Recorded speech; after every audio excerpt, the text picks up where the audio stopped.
Totoo nga ba na si Loki ay napakalakas at may potensyal na maging katapat ni Nika?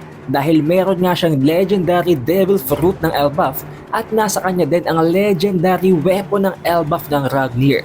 Isang napaka-OP, napakalakas na weapon na may sarili ding will. Dahil alam naman nating lahat na itong si Loki ang papatay kay Harald.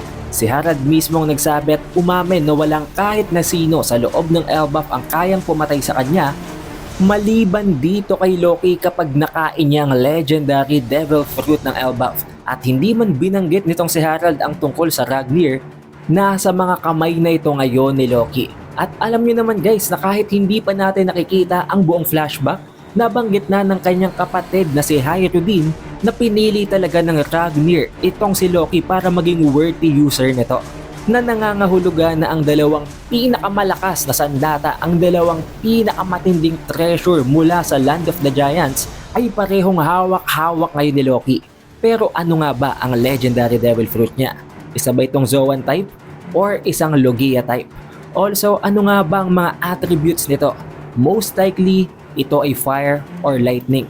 Pareho itong konektado dito kay Loki dahil nakita na natin before na gamitin itong si Loki ang Ragnir at nakapagsamon nito ng enormous, massive na amount ng lightning na mula sa pinakamababang level ng Elbaf, mula sa Underworld, ang lightning na ito ay nakaabot hanggang sa Sun Realm. Talagang niyanig niya ang Treasure Tree Adam. At hindi lang yon, pwede din nating pagbasehan at gawing clue or hint ang sinabi nitong si Ripley na ang kahinaan daw ng Elbaf Kingdom ay ang fire and lightning, na para bang isa ito sa magsisilbing parang clue para sa atin kung ano talaga ang tunay na ability ng legendary Devil Fruit na yon. One thing is for sure, ang ability ng legendary Devil Fruit na yon ay talagang napakadelikado, napaka-overpowered, na dahilan kung bakit nabanggit nga ng mga Giants na kung sino man ang maka-acquire nito, makukuha nila ang capacity, ang kakayahan na wasakin ng buong mundo. At kitang-kita nyo naman guys, nagtulong-tulong ang pinakamalalakas sa Elbaf. Kasama na dito si Shanks at si Gaban, hindi nila matalo itong si Harald. Pero alam na alam ni Harald na kapag nakain yon itong si Loki, mapapatay siya nito. What more pa kaya ngayong magkasama na na-acquire ni Loki ang Ragnir at ang legendary Devil Fruit na yon. Tandaan nyo guys, ang base Harald ay on par kay Rox Sebek. Ngayon pa kaya na na-buff pa siya ng contract seal mula kay Imu. Naging mas malakas, naging immortal na nagre-require ng combination pa nga ng channeled haki attack ng dalawang pinakamalakas na individuals sa era na ito para lamang manegate at matalo kahit na may immortality na gawain ni Loki ng mag-isa lang kontra sa kasing lakas ni Sebek na isang halimaw din. Although we cannot say na after mag-transform itong si Rox Sebek and after na magkaroon ng complete control, completely makorrupt ni Imong utak nitong si Harald, hindi natin masasabi na equal pa rin ang dalawang ito dahil may napakalaking pagkakaiba sa gitna nilang dalawa. Una, si Rox Sebek ay naging isang literal na devil after ng Domi Reversi, habang ito namang si Harald, hindi siya naging devil. Na-control at na-corrupt lamang ni Imong utak niya nang dahil nga sa Deep Sea Covenant contract after niyang ma-promote sa pagiging isang Holy Knight. In terms of additional buff sa strength at iba pang mga bagay tulad ng haki, hindi talaga natin may compare ang dalawang ito. Pero pareho silang immortal, meaning parehong nagre-require ng mataas na level ng haki para ma-negate ang kanilang immortality. At nagawa yung ma-pull off nitong si Loki ng mag-isa lang. Isang bagay na hindi naman nakakapagtaka dahil unti-unti na tong ina-unveil ni Luffy nang magsisimula pa lamang Elbaf Arc. Nararamdaman niya ang haki nitong si Loki magmula pa lamang sa Sunrealm. At hindi lang yon, napaka-OP din ng observation haki nitong si Loki na pinpoint niya ang lugar kung saan bumagsak si Gaban at itong si Chopper after nilang tamaan ng atake ni Gunko. Kaya for me, it is safe to assume na may mataas din na level ng Conqueror's haki itong si Loki dahil without it, hindi naman niya mapapatay ang immortality na ipoprovide ni Imu sa ibang mga Holy Knights.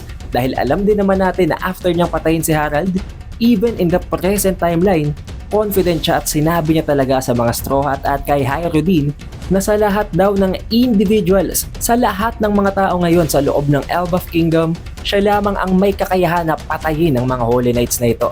na para bang after this flashback, makikita talaga natin kung gaano ka-OP itong si Loki. Kaya naman ang nakita natin before ang silhouette, ang isang panel nitong si Loki na ginagaya niya ang pose ng pagtawa ng Sun God form nitong si Luffy, maraming nagsabi na baka itong si Loki daw ang Black Nika. Na ngayon, I think, hindi imposible guys. Given the potential, given the arsenal na meron ngayon si Loki na hindi pa nga natin alam kung anong ability ng Cursed Eyes niya, napakalakas niya na kahit wala pa yon. The only difference ay ang kanyang perspective. Hindi siya magdadala ng joy and freedom, kung hindi babaguhin daw niyang buong mundo sa pamamagitan ng chaos and destruction, na para bang mas aligned dito sa Sun God Nika na kinikilala ng mga giants sa Elbaf. Ang Sun God Nika na magbabago ng mundo sa pamamagitan ng chaos and ruin. Kaya naman ngayon pa lang, sasabihin ko na mataas ang tsansa na hindi lamang isa ang Sun God Nika. There could be variations, especially after nating makita ang mural, meron dong 3 stages na kung saan napakarami ng pwede nating ma-extract na information. But to be honest, kahit wala ang titulong yon, napakalakas nitong si Loki kahit hindi pa natin siya nakikitang makipaglaban ng totoo gamit ang Ragnir, gamit ang kanyang legendary Devil Fruit.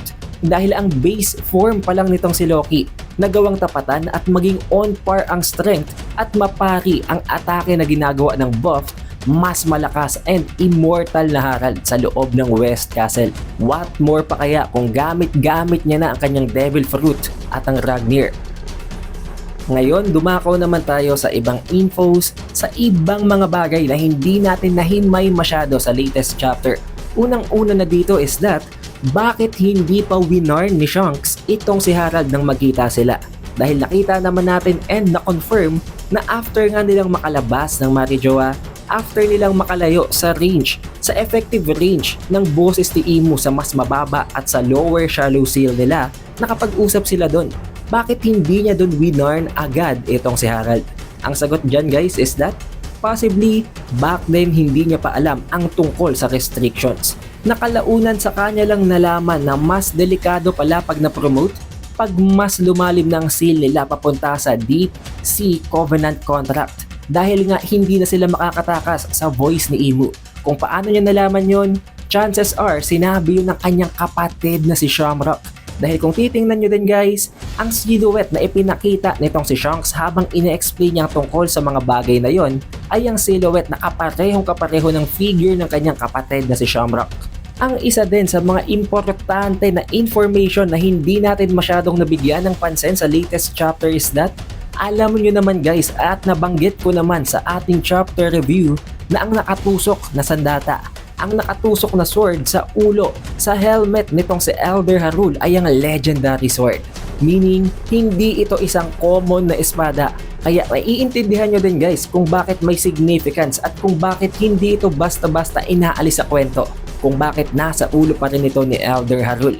Na most likely, at some point, kapag namatay si Elder Harul, may isang individual ang makaka-acquire nito na mas lalo pang magpapalakas sa kanya, na feeling ko maalin kay Hyro din o hindi naman kaya ay kay Loki.